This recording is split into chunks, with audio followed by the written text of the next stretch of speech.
Honey trap ಮಾಡೋರಿಗೆ ಯಾವುದೇ ಕ್ಷಮೆ ಇಲ್ಲ. ಹನಿ ಟ್ರ್ಯಾಪ್ ಯಾರು ಮಾಡ್ತಾರೆ ಅವ್ರಿಗೆಲ್ಲನೂ ಕಾನೂನು ಇದೆ, ಕಟ್ಲೆ ಇದೆ. ಆ ಕಾನೂನು ಪ್ರಕಾರ ಅವ್ರನ್ನೆಲ್ಲರೂ ಒಳಗಡೆ ಹಾಕ್ಬೇಕು ಅಷ್ಟೇ. ಹನಿ ಟ್ರ್ಯಾಪ್ ಅನ್ನೋದೇ it's A most dangerous thing. ಅದರಷ್ಟು ಅಸಹ್ಯವಾದ ಕೆಲಸ ಯಾವುದೂ ಇಲ್ಲ. ಯಾವುದೇ ವ್ಯಕ್ತಿ ಹನಿ ಟ್ರ್ಯಾಪ್ ಮಾಡೋನಾಗಿದ್ದರೆ ಅಥವಾ ಲೇಡಿ ಆಗಿದ್ದರೆ ಅವ್ರನ್ನ ಕಾನೂನು ಪ್ರಕಾರ ಕ್ರಮ ತಗೊಂಡು ಅವ್ರನ್ನ ಒಳಗಡೆ ಹಾಕ್ಬೇಕು, ಜೈಲಿಗೆ ಹಾಕ್ಬೇಕು.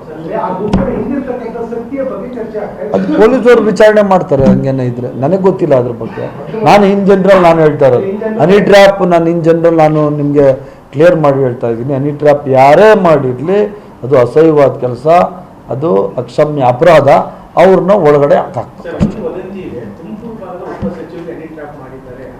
ಇದೆಲ್ಲ ಸುಳ್ಳು, ಯಾವುದೂ ಇಲ್ಲ. ನಮ್ಮ ಗಮನಕ್ಕೆ ಯಾವುದೂ ಇಲ್ಲ.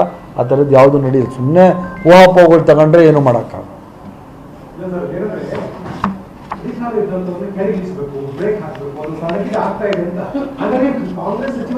ಸರ್ ಈಗ ನಮಗೆ ಗೊತ್ತಿಲ್ಲ ಸರ್, ಇದೆಲ್ಲ ನಿಮಗೆ ಪತ್ರಿಕೆ ಹೊರಗೆ ಗೊತ್ತು.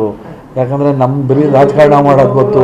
ಈಗ ಯಾರ್ಯಾರು ಏನೇನು ಮಾಡ್ತಾರೆ, ಯಾರ್ಯಾರು ಎಲ್ಲೆಲ್ಲಿ ಹೋಗ್ತಾರೆ ಅಂತ ನಿಮಗೆ ಚೆನ್ನಾಗಿ ಮಾಹಿತಿ ಇರ್ತದೆ, ನಮಗೆ ಮಾಹಿತಿ ಇಲ್ಲ. ನನ್ನ ಪ್ರಕಾರ ಯಾವುದೇ ಪ್ರಭಾವಿ ವ್ಯಕ್ತಿಗಳು ಇದರಲ್ಲಿ ಸೇರಿಲ್ಲ.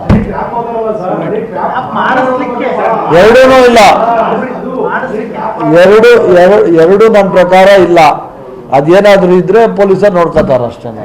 ಓಕೆನಾ? Thank you sir.